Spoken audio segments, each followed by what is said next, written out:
Well, sometimes I deride Wikipedia, but this time it kind of saved my butt. I almost didn't put Cheerio on there because it was only. I thought there was more songs after it, but it was bonus tracks, and it's only a minute long, so I would have been disappointed if I had done it and then looked at it later and be like, oh, well, I've got one song to do. It's a minute long. So, hi guys, welcome to Leave Reacts. Hope everyone's having a good day. I'm trying my best, and we are back with our Toll Tuesday video of the week. We're gonna be doing side 2 of the Broadsword and the Beast, sans Broadsword, because I've already heard that track and it's a banger. I can definitely say that. But we're gonna be doing the rest of it. I can't say the first track in the first few minutes, but it rhymes with Pussycat. Willow, there you go. And Watching Me, Watching You, Seal Driver, and then Cheerio. That's it. That's Broadsword. We did most of side 1 last week. I'd already heard Beastie and Clasp, so like this is one of those albums where I'd already done some, so it's kind of hard to do a full listen through. But I've honestly really enjoyed every track, maybe minus one. So I'm Cora, the one who requested this, our Omega patron Cora. She said that this is gonna be really good, so stay tuned. Let's go. Don't forget to leave a like, comment, and subscribe if you are not. I'll link my Toll playlist above my head. That's it. Let's see Willow by Jethro Tull. 3, 2, 1, go.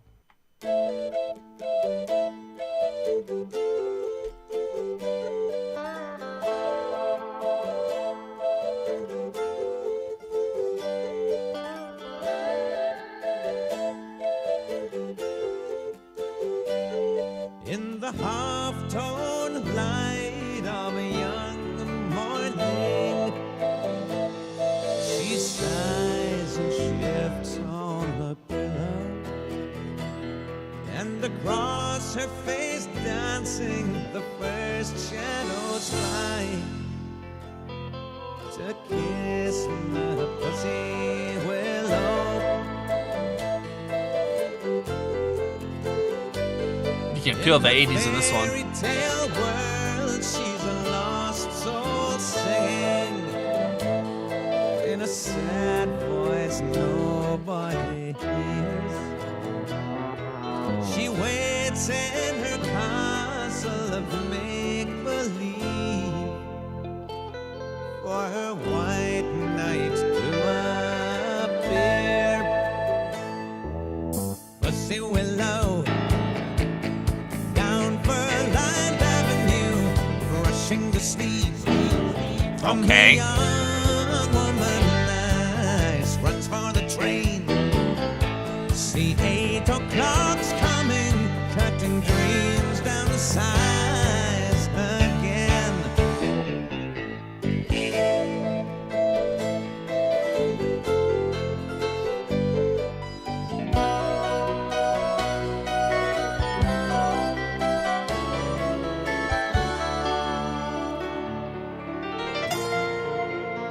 There's a lot to this one. Pussy willow, Yes. down Furland Avenue, brushing the sleep from her young woman eyes, runs from the train. Hear her typewriter humming, cutting dreams down to size again. She longs for the east and a pale dress flowing, an apartment in old Mayfair, or to fish the space spinning the first run of spring, or to die for a cause somewhere. Pussy willow, That's so good. down Furland Avenue, brushing the sleep from her young woman eyes, runs from the train. Hear her typewriter humming, cutting dreams down to size again. Pussy willow, pussy willow, pussy willow,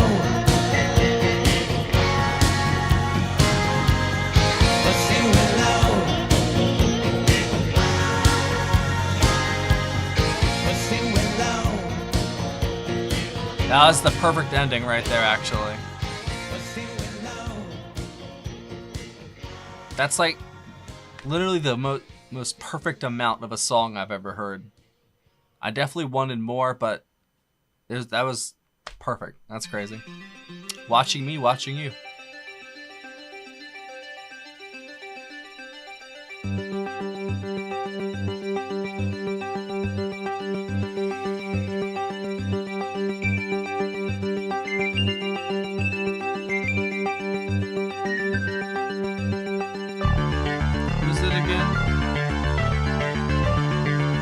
Oh yeah, Peter John Batiste. I sit by the curtain on the Beaconsfield line. He's watching me, watching the trains go by. Now this is 80s. Ooh, and they move so fast, boy, they really fly. He's still watching me, watching the trains go by.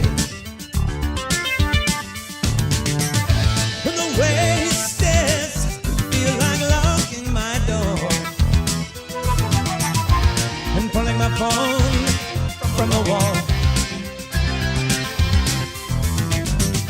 His eyes like lights from a laser burn, making my hair stand, making the goosebumps crawl. He's watching me, watching him, watching me. I'm watching Those you, keys are wild. watching me, watching.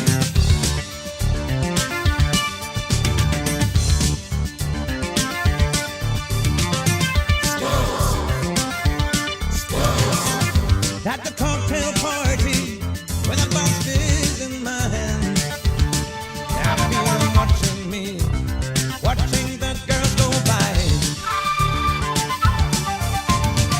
Ooh, and they move so smooth, without even trying. He's still watching me, watching the trains go by. And the crowd thins and he moves up close. Speak. I have to look the other way, but curiosity gets the better part of me when I flee. Got two trains in his hand, see his lips move. What the hell's he trying to say? He's watching me, watching him, watching me. Watching you, watching me, watching.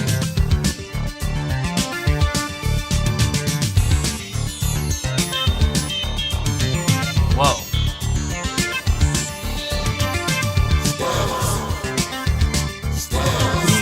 It's got like a little bit of a Floyd vibe to it. Watching me.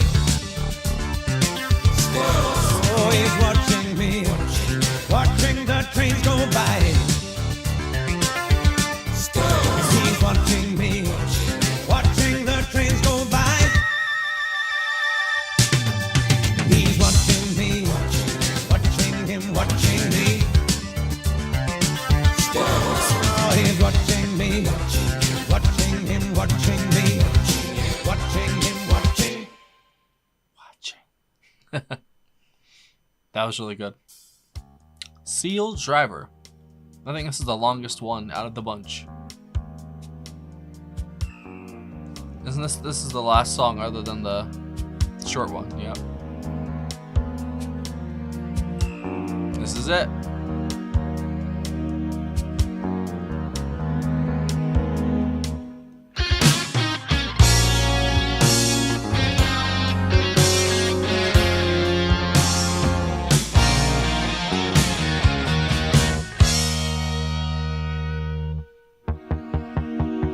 Take you away from my magic ship. I have 200 diesel horses thundering loud. Seabirds call your name and the mountains on fire. As the summer lightning cuts the sky like a hot wire.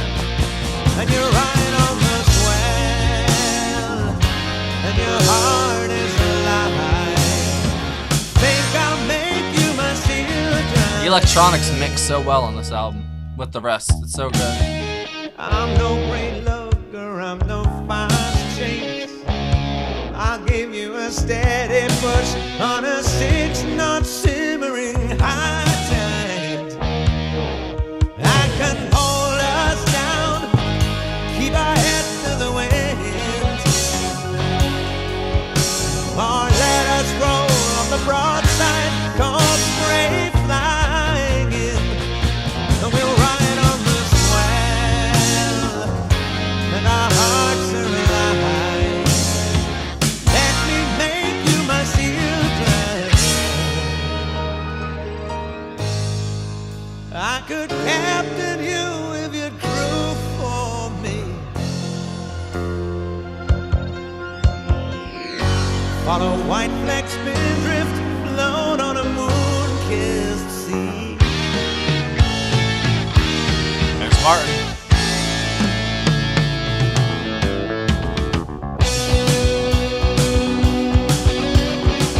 Oh yeah.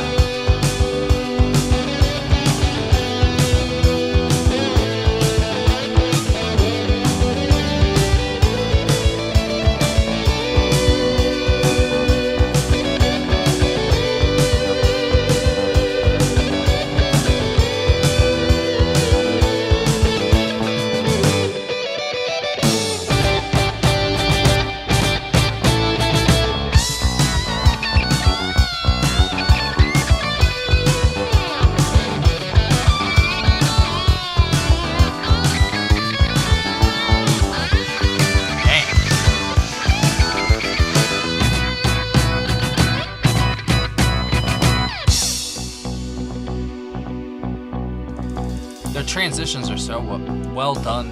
They executed so well.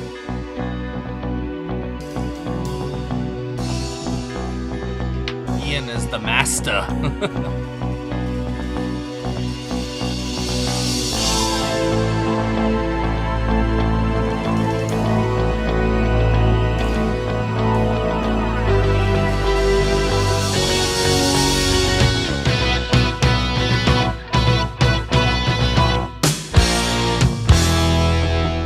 Super proggy, and I love it. Could you fancy me as a pirate bold, or a longship Viking warrior with the old gods on his side? Well, I'm an inshore man, and I'm nobody's hero, but I'll make you tight for a windy night and a dark ride. Let me take you in hand and bring you alive.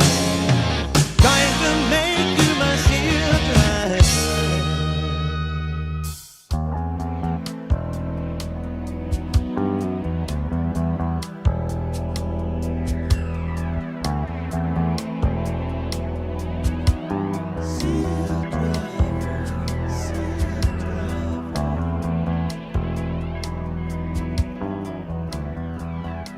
No way. That's it? Man, Cheerio better wrap this up because that's like a cliffhanger. How could you just end like that? That was getting so great. Cheerio. The coast road by the Wow, I'm honestly let down that song ended right there. the early lights of winter glow. A vocoder? Pour a cup to you, my darling, and raise it up, say Cheerio.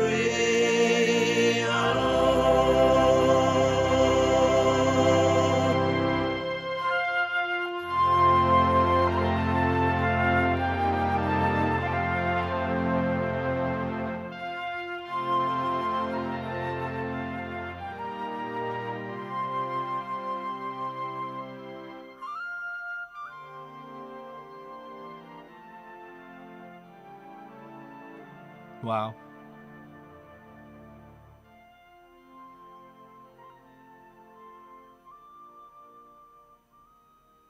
It's like a ship sailing away with the music playing on it. Now it's just too far. We can't hear it. That's it. Man. That was one hell of an ending, because there's no way you don't leave that without like a smile on your face, you know? What a bright ray of sunshine, like on your way out, you know? I see why he saved that little part, basically. It's basically a minute long, you know, for the very end, because the ending to Seal Driver was a little bit enigmatic in a way. I kind of didn't know what to make of it. I thought it was great. That was probably my favorite song on this side, other than Pussy Willow and Broadsword. But I don't know, man. The ending just, I was like, whoa. Maybe I was just so into the song I didn't see the ending coming. I wasn't looking at the time or anything. I was just taken aback, maybe. But the range that they have is astounding. I mean, like no matter what, it sounds like Tull, you know what I mean? But that has such a broad, there you go, it has got a broad reaching kind of definition in a way, because they're like their own genre. Obviously they're rock and blues in the beginning, you know, mix a little bit of prog, maybe orchestra, depending on whatever the fuck Ian Ian felt like, sorry. It's a I don't know. It's an interesting listen, this album. Like, it's almost a perfect marriage of the old and the new Tull, with the synthesizers, and they even showed the vocoder off there at the end a little bit. Heavy keys, you know, but Martin really works well with the keys and the electronics. Like, he thrives within that sort of structure that you know, electronic sound gives you in a way, and he just completely lets it rip, you know. But he also isn't like carrying the entire load himself, him and Ian. I actually honestly felt like it was pretty evenly distributed here, the work, you know, between everybody. Obviously Ian is always going to be putting in a little more work because he's writing everything, and you know what I'm saying, but the drums and the bass obviously are going to be on point with them. I think it's Peg and Jerry Conway. Yeah, they do just enough to get the job done and have moments of like, ooh, especially the bass from Peg, but it's missing Barrymore and John 100%. I'd say. I'm gonna be honest. They would have taken this album to the next level if they were there. But I do think Jerry does a very good job. He's definitely not Barrymore, but he's not Clive Bunker either. But he's also a very, very good drummer, and he does fit the style that Ian goes for a lot, you know, usually at least. He does a very good job with it. But I think Peg honestly does a better job in general, but they still work together pretty well, you know. But yeah, Martin and Peter John Batiste, they worked very well together here too. You know, but Ian, no matter what, he just dictates it all. Like, it's his voice, it's his spirit basically being sung in a way. It's his stories. And that's what really resonates with me, is I connect with Ian and his, you know, imagination with things, because he's got a wild imagination, being able to connect all kinds of dots and stuff that most people don't. And he makes it interesting. He makes it intriguing and engaging, and that's really hard to do. It's really hard to write stuff and then let alone put it to music and make it interesting. Like that is not easy. If it was easy, everybody would do it, you know? And especially when you've got a theme running, because he even brought up Vikings and pirates there at the end. So what is this about? That's the real question, because I thought it was about pirates, and then someone was like, no, it's about Vikings. I was like, okay, it's about Vikings. And now he's talking about, is it pirates or Vikings? That even Ian doesn't know. So whatever. I don't want to hear your comments about it. I don't want to hear anything.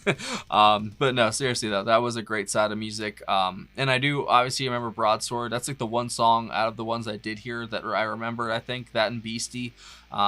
So I definitely would say that Broadsword and that's rough. I guess I'll go Pussy Willow. Broadsword and Pussy Willow. What a 1-2 punch that is right there, seriously. But I would say Seal Driver would be like my second favorite, I guess. But I would count Cheerio, but it's so short that I can't. But it is a wonderful and beautiful way to end a very, I don't know what the word to describe the album would be overall. It's a different album for them. You know what I mean? Like, even though they change every album, this is kind of really different, and it kind of harkens the change that's coming afterwards, you know, especially they had a lot of stuff still to come, you know, but still, this is a great album. I wouldn't put it in my top 5, I don't think, you know, Jethro Tull, you know, ranking wise. It might crack the top 10, but that's a might. I'd have to listen to it a couple more times to really let it sit in, listen to it all the way through without any, you know, missing pieces, basically. But this is a hell of an album, especially without the original lineup or the Mark II lineup or Mark III. You know what I'm saying? This is like what, the Mark IV lineup, I guess. I don't know exactly what it would be, but it's a really solid lineup, and Ian does a great job with what he's got. And I'll leave it at that. Thank you for watching, guys. Thank you as always, Cora. Thank you for everything, seriously. And I'm glad we get to listen to Tull every Tuesday, just hang out and enjoy ourselves, because they fucking rock, right? Give Cora and me and Jethro Tull some love in the comments, and we'd really appreciate it. I'll see y'all later.